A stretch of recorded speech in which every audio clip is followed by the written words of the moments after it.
Introduced in 1985, independent investigations of UFOs in the former Soviet Union were conducted in a climate of secrecy and fear. At times, official government policy denied the existence of UFOs and any UFO activity, and prohibited anyone from reporting otherwise. The UFO research in the former Soviet Union was a very complicated matter because one had to deal with overall state secrecy. Meanwhile, the Soviet government was involved in covert UFO investigations of its own. We know that the Russian government studied this secretly for a period of 40 years. We know that they took it very seriously. We also know that there have been various attempts, including more recent ones, to put a spin on this to say, there's nothing to it. That's a bunch of baloney. The results of the Soviets' most far-reaching secret UFO study became public in the year 2000. The inquiry started in 1978 and took 13 years to complete. The investigative team consisted of top scientists and military experts and was completely clandestine. Certainly, this collaboration between the Academy of Sciences and the Ministry of Defense was not paraded.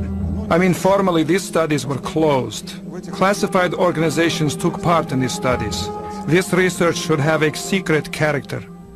Colonel Boris Sokolov was the coordinator of the investigation. Shortly after the fall of the Soviet Union, he met with American investigative journalist George Knapp. Sokolov told us that just as in America, 90 to 95% of these cases could be explained away, but the remaining 5 to 10% could not be easily explained. The 13-year Soviet UFO study scrutinized some of the most puzzling sightings in Russian history. In 1968, a cameraman documenting a test of a Soviet jet fighter noticed a huge triangular object in the sky. He focused his camera on the object and caught it on film. In 1977, an unusual aerial display sent tentacles of light streaming down over the town of Petrozavodsk. Some claim the event caused fine holes to be glazed in glass windows and concrete. In 1982, military personnel at an intercontinental ballistic missile base witnessed several brilliantly lit orbs overhead. Seconds later, a warning light indicated a missile had switched to the prepare to launch mode. Had an alleged UFO come close to starting a nuclear attack?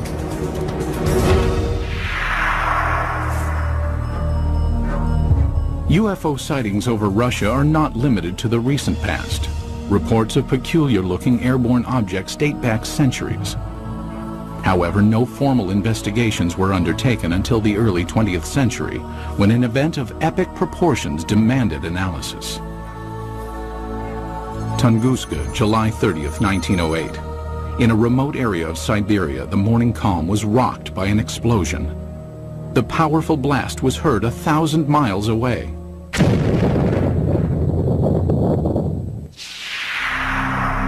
There was an enormous fireball blast, something on the order of 15 megatons of equivalent energy, which is roughly 1,000 times that of the Hiroshima blast at the end of the Second World War. This was an extraordinary event.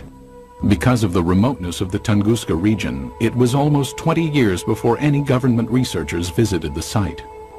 The first expedition to reach Tunguska was headed by Russian mineralogist Leonid Kulik. When the initial expedition got to the Tunguska area in 1927, the natives were reluctant to show the scientists into the region because they thought the god Agdi had devastated the area because of the wickedness that was going on, and he had destroyed the trees, killed the animals. Kulik eventually convinced locals to direct him to the blast location. Believing a meteorite had caused the massive explosion, Kulik assumed he would find a crater at the point of the meteorite's impact. To his surprise, there was none.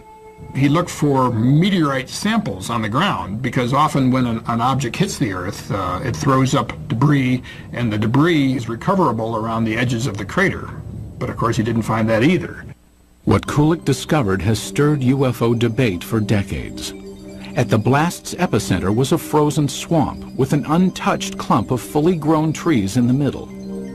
Circled around the grove, 10 million dead trees lay in a symmetrical ring, seemingly mowed down by a cosmic scythe. So here we have an enormous blast site with no crater, no fragments or meteorites around the rim of the crater, and this radial pattern of burnt trees knocked down for some 20 miles in all directions.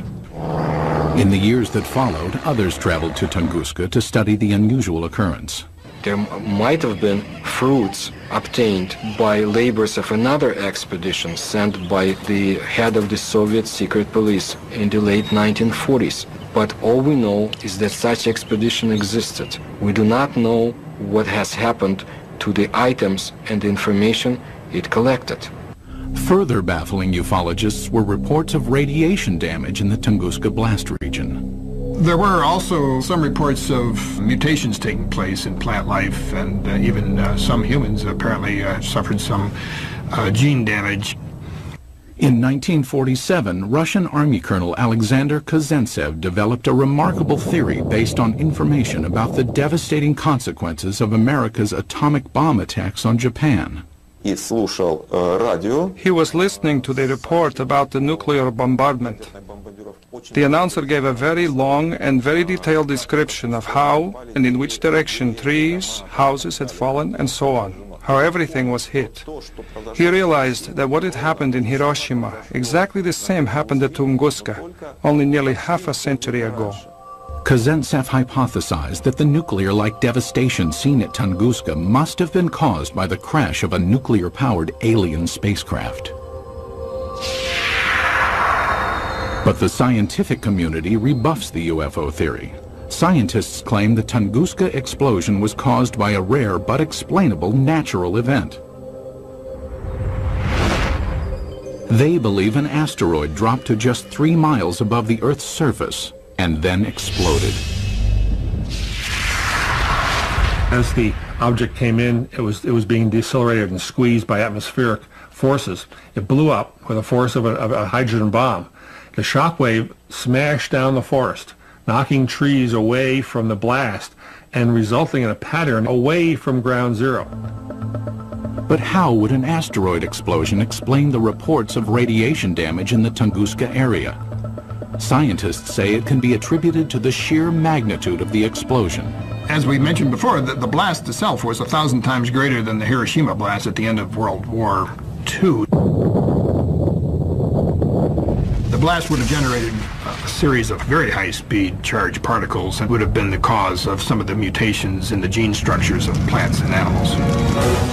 But to this day, scientific explanations do not satisfy many ufologists. I have been several times to the place where the Tunguska body fell. I intentionally call it body, not meteorite. I mean, the catastrophe of an asteroid, of a comet, or of any other natural body cannot lead to such consequences. A number of expeditions found things that they couldn't explain. There are some people who were saying that the evidence suggested this was some kind of an alien spaceship. That was the kind of magical explanation you use when you don't have enough real science to understand the physics and the astronomy involved. Throughout the rest of the 20th century, magical explanations of unidentified flying objects over Russian skies would continue. And in one instance would help expose a top-secret Soviet military project.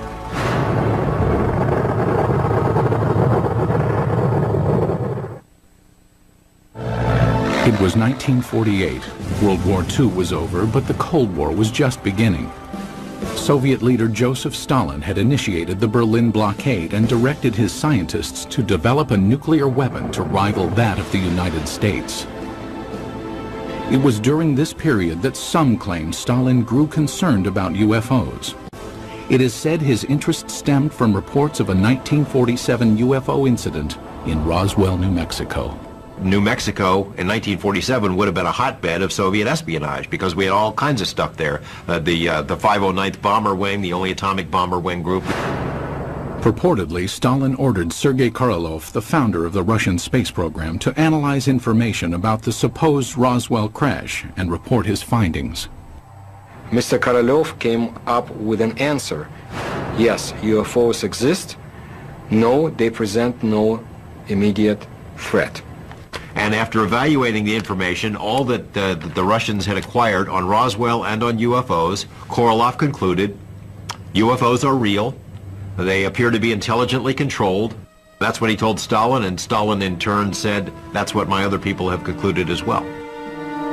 While concrete proof of the conversation does not exist, several Soviet scientific agencies did begin investigating UFOs in the ensuing years. Stalin, after getting this information about Roswell and UFOs in general, did the same thing basically that the American government had been doing. He condemns UFOs in public and then conducts secret tests behind the scenes. He had all sorts of high-level scientists who would research the problem for him and then report to military officials, all behind the scenes.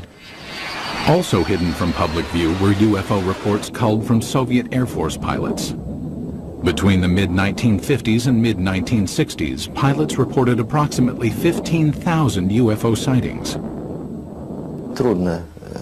It is very difficult to find a pilot who has been flying for many years and has never seen a UFO. Most of these sightings can be easily explained. In an era of superpower distrust, flights of American spy planes and spy balloons were common over Soviet skies. But investigative journalist George Knapp, who has viewed portions of the Soviet UFO files, found some of the pilot sightings perplexing. There were 40 instances where Russian warplanes were sent after UFOs. This is not temperature inversion, this is not a weather balloon, this is not swamp gas, these are craft floating around in the airspace of Russia, and they sent warplanes to go chase them.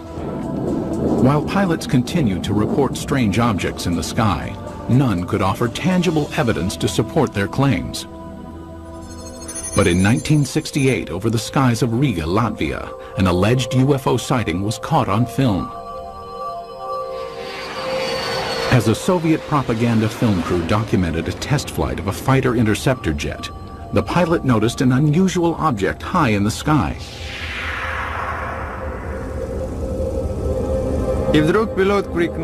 And suddenly the pilot shouted, "Look, film it!" We looked and saw a triangle at a tremendous height. Fighter planes scrambled to investigate, but the object quickly disappeared behind a cloud and was never seen again. It was later estimated that the craft was hovering approximately 7 miles above the ground. The film was sent to the Kremlin, where it remained locked from public view for years. They really took it seriously. I say seriously because the film was taken away. It was declared completely secret. Outsiders have only recently seen the confiscated film.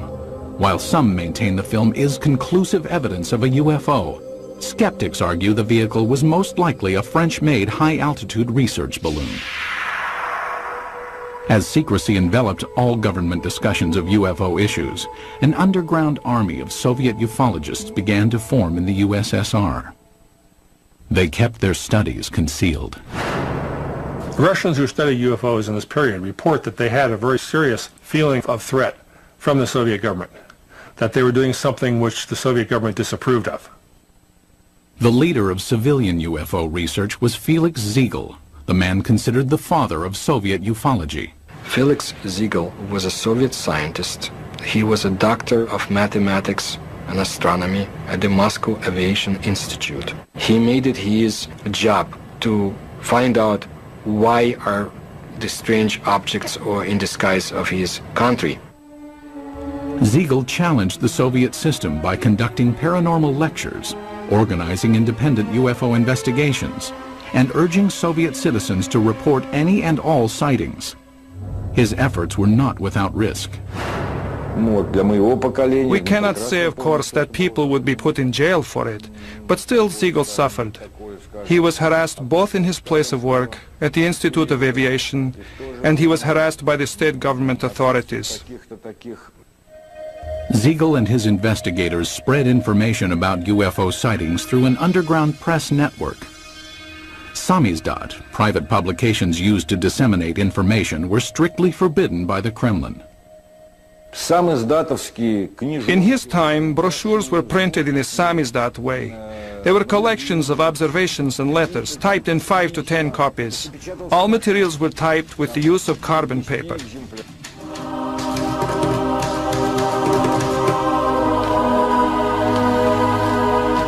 Samizdat papers were distributed by trustworthy messengers who secretly carried the copies from one person to the next. UFO information circulated in this covert manner until 1967, when suddenly it seemed as if ufologists were given a reprieve from government censure. Today it appears this respite was a smokescreen, part of an intricate government deception.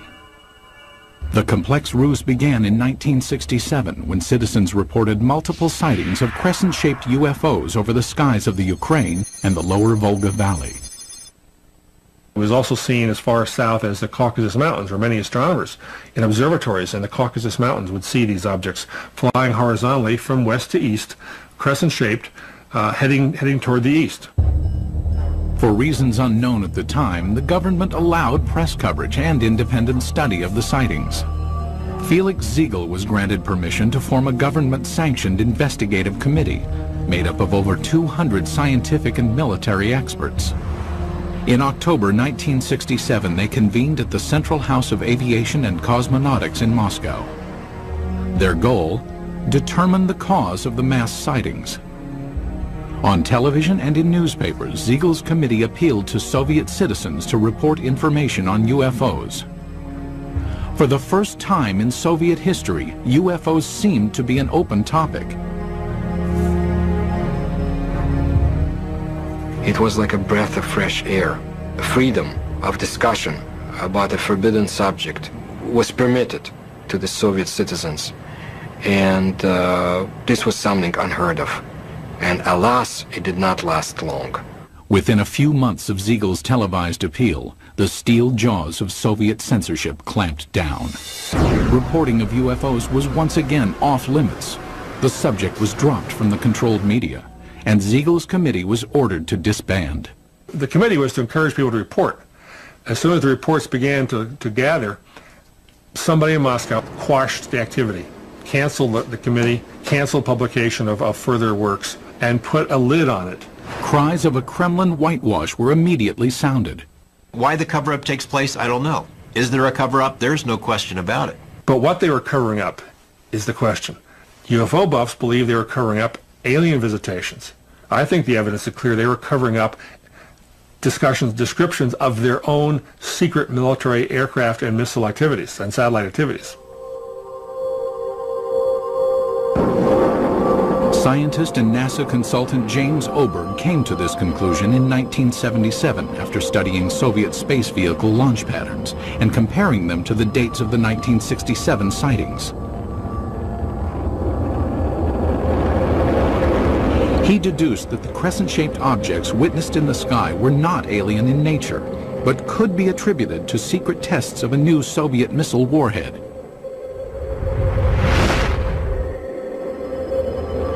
People in the area saw the rockets, especially at night, saw the streamers, the contrails in the sky, even heard the rockets.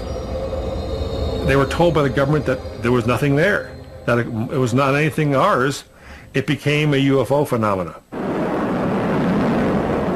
Later dubbed by the Pentagon as a fractional orbital bombardment system, the Soviets had good reason to keep the tests secret. It was designed to sneak under our radar as a first strike weapon. It was one of these scary things that you only build it if you mean to make a sneak attack. It was also illegal to have such a weapon because in 1967, the U.S. and Russia and other countries signed a treaty forbidding the placing of nuclear weapons into orbit.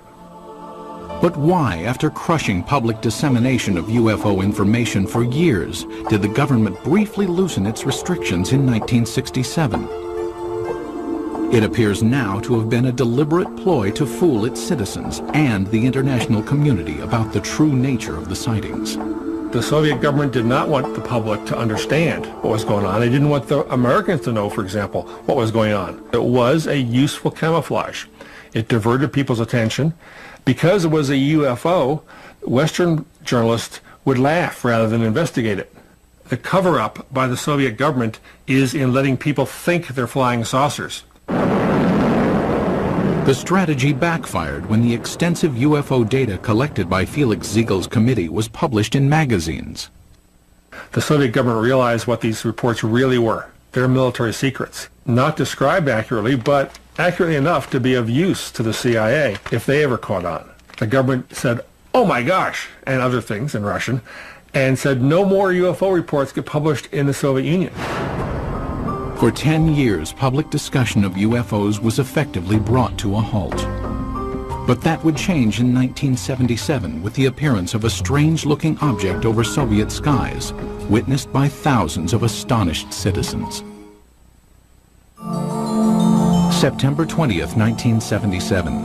As dawn approached in the small Russian port city of Petrozavodsk, a spectacular aerial display lit up the skies. The incident would become one of the most studied UFO sightings in Soviet history. The phenomenon of Petrozavodsk is one of the greatest abnormal phenomena on the territory of our country. At approximately 4 o'clock in the morning, civilians and military personnel reported seeing huge star-like apparitions shooting in the sky. As it flew up in the sky, appeared to come over the city and then head off toward the horizon.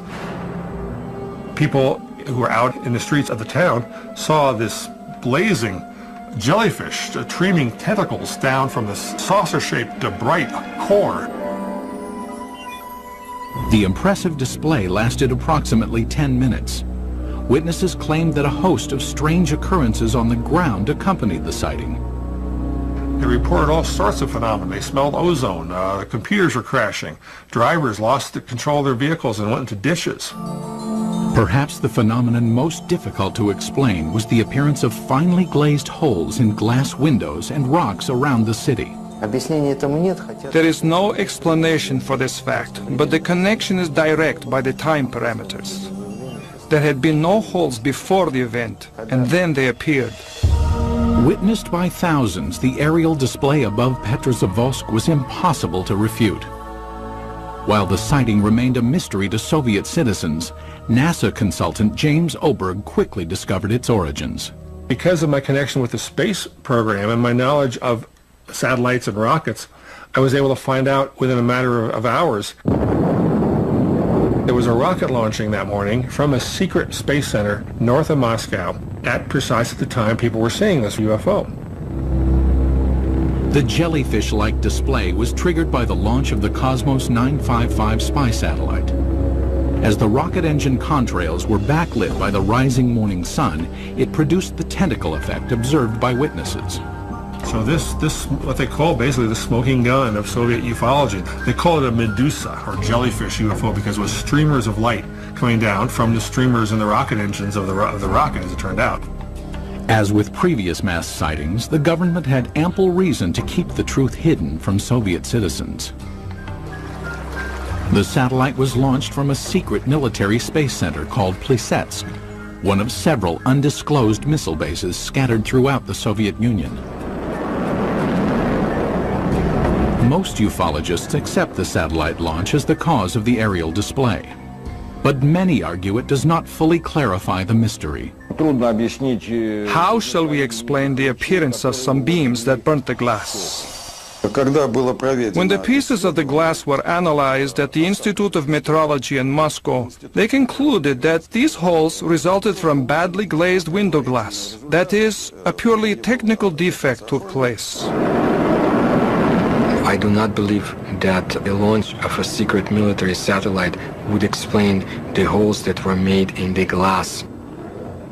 My personal opinion, no, this was not man-made technology that's responsible for such effects. There were some reports of holes being drilled into glass window panes and in paving stones. I saw those reports. I can't explain it. And all these sorts of additional phenomena, these additional reports, are typical of what happens when people see a very sudden, shocking sight in the sky and look around them for corroborative evidence. Most of the time, it's irrelevant, independent, and sometimes even imaginary. While the mysterious holes might never be fully explained, the Petrozavodsk incident had much deeper consequences inside the walls of the Kremlin. The upshot of this incident was the decision of the Soviet government to create a secret program to study UFOs. In the weeks following the Petrozavodsk sighting, the Soviet Academy of Sciences received inquiries from several European nations concerned about the nature of the event. In response, the Academy of Sciences requested permission from the Kremlin to initiate a top-secret investigation of anomalous occurrences. Although aware the majority of these events were not paranormal in nature, the scientists admitted in their request that they could not provide a scientific basis for all UFO sightings. The Academy of Sciences can neither ignore or explain the paranormal phenomena similar to that observed in September 1977 in Petrozavodsk. The program was organized to show that we did not know the answers to these questions and would be studying it on the scientific level. That was the way the official scientific program for studying abnormal phenomena and extraterrestrial flying objects started its work in the Soviet Union. In 1978, the investigation that later became known as Institute 22 was formally started. The study lasted 13 years and was completely concealed from public view. But why did the Soviet government spend time and money to investigate a phenomenon it already knew the origins of? There's really no surprise that the Soviet military, even if they understood the nature of most of these reports, would still investigate them. The Soviets traditionally spied on themselves as severely as they spied on the West. If they already knew that these are missile tests, why do they have to have a nationwide study behind the scenes? I mean, it's not like the results of the study were ever going to be published anywhere. It was a secret. So it makes no sense. While the rationale for the beginnings of the study is still debated, there is no doubt the scope of the investigation was far-reaching. The Institute 22 inquiry was conducted jointly between the Soviet Academy of Sciences and the Ministry of Defense. It was very useful for the Academy of Sciences to collaborate and to carry out studies together with the Ministry of Defense, because naturally it was much easier for the Ministry of Defense to get the information we had no access to. The armed forces were ordered to study what, if any, influence possible UFOs might have on the proper functioning of technical military equipment. In addition, hundreds of thousands of sailors, soldiers, and pilots were recruited to watch for and report on UFOs.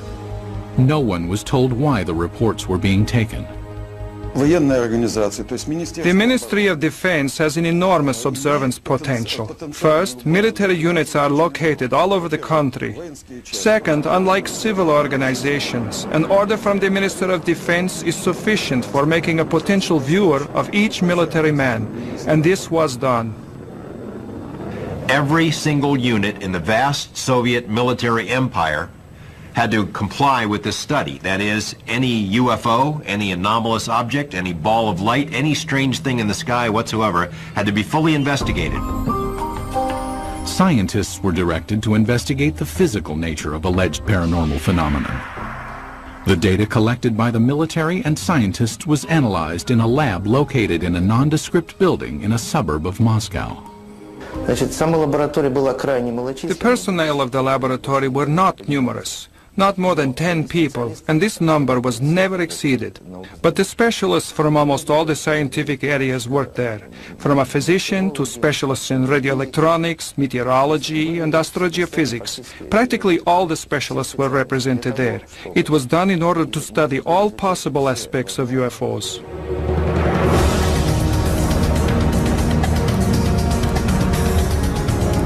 Six years into the study, Institute 22 would be called on to scrutinize an incident of global consequence, when a suspected UFO incident placed the world on the brink of nuclear war.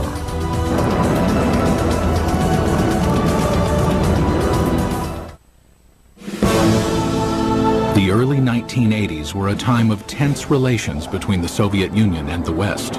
The era of détente had ended, and the Russian landscape was studded with intercontinental ballistic missile silos.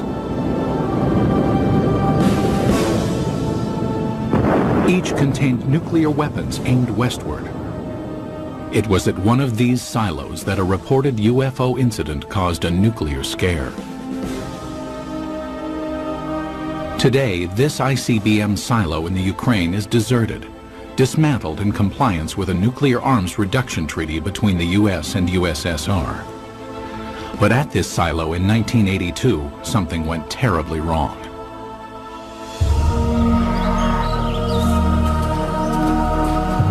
It started at approximately 6 p.m. when soldiers and villagers in the nearby town of Bielo-Korovici witnessed a strange object in the dusk sky. A military officer at the time described what he saw. I was riding a motorcycle not far from here. I saw a large object in the air. It had a perfect geometric shape. At the same moment inside the silo, an emergency warning light indicated that a nuclear missile had switched to launch mode. The most telling testimony comes from the communications officer who said that somehow something entered the correct code. But Moscow had not ordered a launch, nor had any personnel in the bunker touched the control panel. For 15 agonizing seconds, technicians frantically scrambled to stop the launch. Then, without explanation, the launch sequence was aborted. They were ready for launch. The UFO, poof, goes away. Poof, the command control module goes back to normal. Had a UFO somehow interfered with the launch controls of a nuclear missile? A team of investigators from Institute 22, the secret state-sponsored UFO research team, was immediately ordered to the missile base. They established within a very short period, literally half a day, that a military training exercise took place at a nearby aerial ground. Investigators learned that the sighting occurred at the same time and in the same area where the military was testing flares. Dropped out of planes, the flares provided 5 to 7 minutes of illumination. That explained the strange display in the sky. But why did the nuclear launch sequence activate? The fact that the emergency situation coincided with the effects which took place is certainly a remarkable coincidence, but it is still a coincidence. The ICBM control equipment was systematically taken apart and rebuilt, but no defects were found. It's not just an electrical malfunction. Something entered the correct launch codes. That just doesn't happen every day. We hear from our government UFOs are not a matter of national security. The Russian government has been telling its people the same thing. They're trying to confuse us. This incident is clear evidence, if ever there was, that UFOs do carry national security implications. After examining the ICBM episode, the investigative team of Institute 22 continued to scrutinize various sightings around the country. Some who reported UFOs had a much closer view than those on Earth. Cosmonauts. The first man in space, Yuri Gagarin, is quoted in the Thread 3 documents as saying, "I can tell you that UFOs are real, and if you allow me, I'll tell you a lot more." The second man in space, cosmonaut Titov, said that there were 7 UFOs dancing around his space capsule during his brief flight into space. However, even to this day, most cosmonauts are reluctant to speak about any unusual phenomenon they witnessed in space. There's a ridicule factor, there's a laughter curtain, there are career consequences from reporting a UFO and taking it seriously.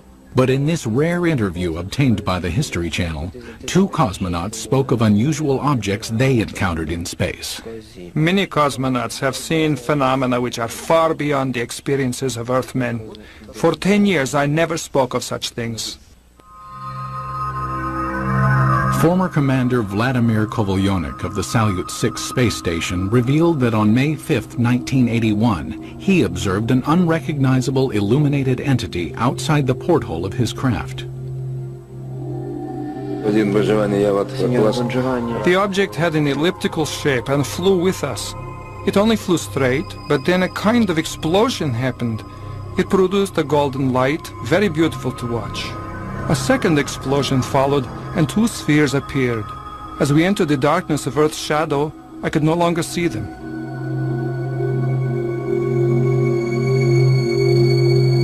On a Mir mission in 1991, cosmonaut Musa Manarov managed to videotape an anomalous object during a routine docking procedure. I was looking out the biggest window. It was directly in front of me. I am familiar with the construction of all spaceships, but this was different. There is ongoing debate about sightings of unidentified objects by cosmonauts and American astronauts alike. Skeptics insist there is enough debris left in orbit to constitute a plethora of unusual sightings.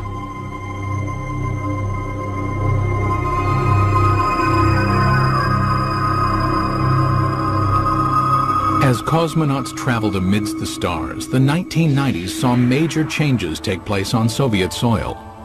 When the walls of communism crumbled, American UFO investigator George Knapp ventured to Russia, hoping to discover just what secrets the Soviets had been hiding about alien encounters. What he found was startling. Beginning in the mid-1980s, the leaders of the United States and the Soviet Union conducted several summits aimed at reducing both nuclear arms and tensions between the two superpowers. Shortly after one such meeting, President Ronald Reagan revealed he and Mikhail Gorbachev had discussed the topic of alien encounters. I couldn't help but say to him, just think how easy his task and mine might be in these meetings that we held if suddenly there was a threat to this world from some other species, from another planet, outside in the universe. We'd forget all the little local differences that we have between our countries. Reagan made 5 different public statements, including one to the United Nations, that, well, boy, wouldn't it be something if UFOs were suddenly a threat to us and we'd all get together? And so Gorbachev kind of responded, yeah, it sure would. You know, we would get together. Lo and behold, we did get together. You know, the wall came tumbling down, perestroika, glasnost. With the collapse of the Soviet Union came a new era of openness in Russia. Thousands of miles away in Las Vegas, Nevada, investigative journalist George Knapp, who had studied many American UFO incidents, realized the time was perfect to explore Russian reports. 3 years ago, we have succeeded in obtaining several hundred pages of secret Russian UFO documents and photos. Other Western journalists followed. Today, it's a new ballgame.